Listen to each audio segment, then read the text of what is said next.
के समक्ष समता वाक्यांश ब्रिटिश संविधान से लिया गया है, जिसे प्रोफेसर डायसी के अनुसार विधि शासन रूल ऑफ लॉ कहते हैं। दूसरा वाक्यांश अमेरिका के संविधान से लिया गया है।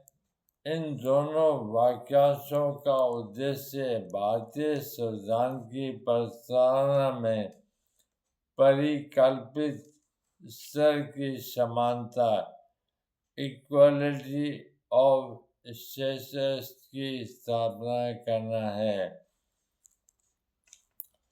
वैसे तो यदि देखा जाए तो दोनों वाक्यांशों में समानता है, किंतु जहाँ तक अर्थ का प्रश्न है, दोनों में कुछ अंतर है।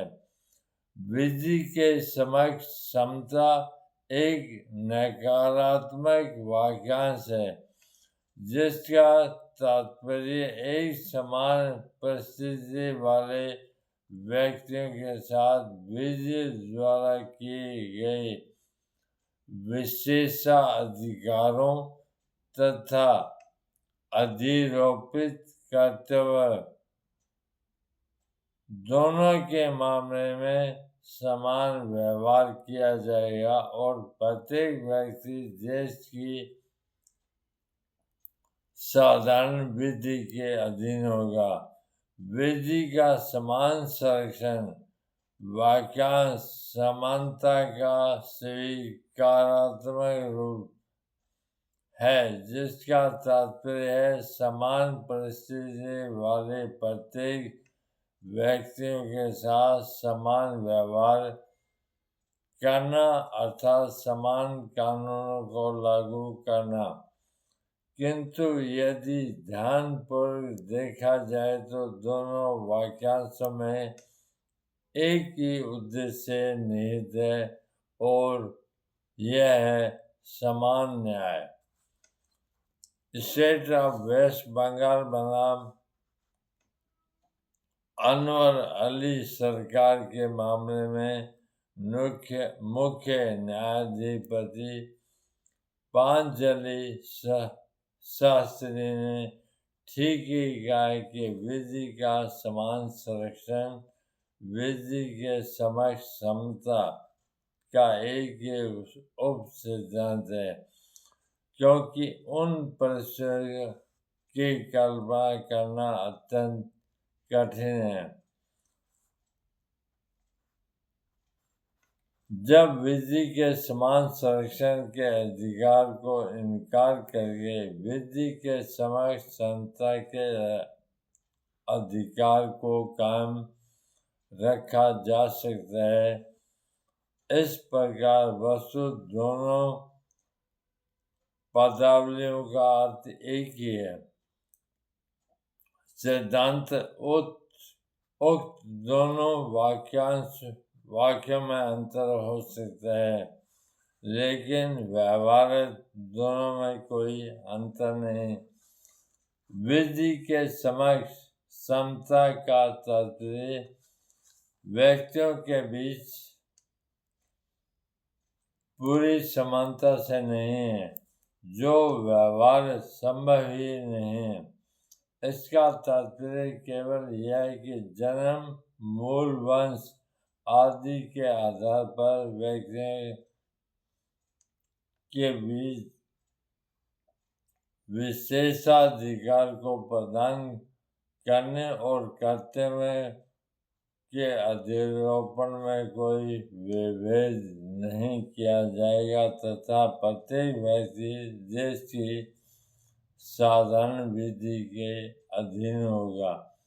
जैसा कि डॉक्टर जेनिस ने कहा है, विधि के समक्ष समता का तात्पर्य यह है कि समान परिस्थिति वाले व्यक्तियों के बीच समान विधि होनी चाहिए और समान रूप से लागू की जानी चाहिए तथा एक तरह के व्यक्तियों के साथ एक तरह का व्यवहार करना चाहिए, समान कार्य करे।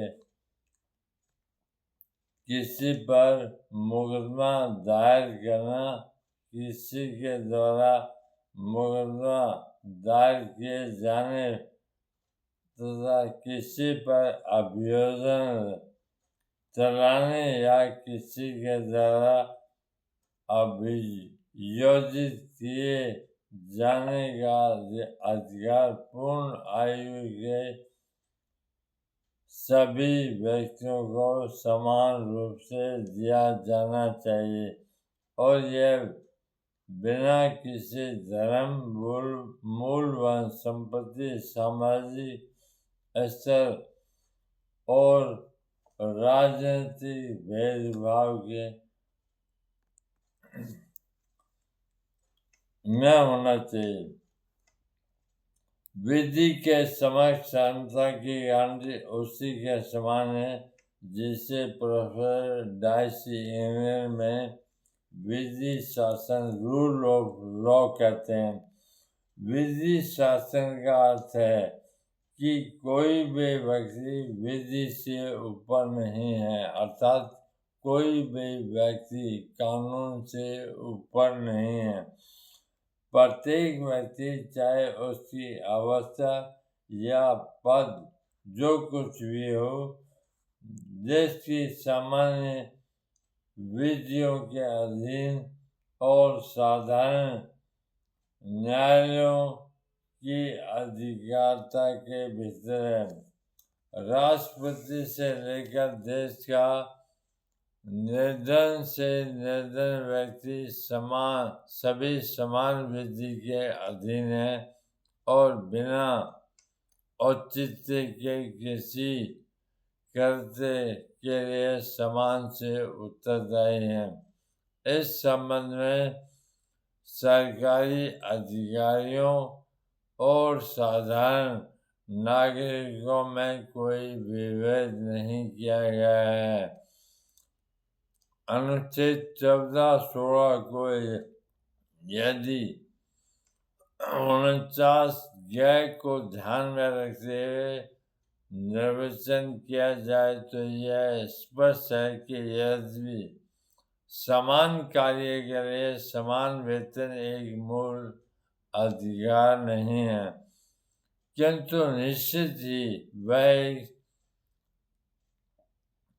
संवैधानिक लक्ष्य है और यदि दो व्यक्तियों के बीच इस मामले में कोई विभेद किया जाता है जिसका कोई तर्कसंगत आधार नहीं है, तो उससे अनुच्छेद 14 का अतिक्रमण होता है।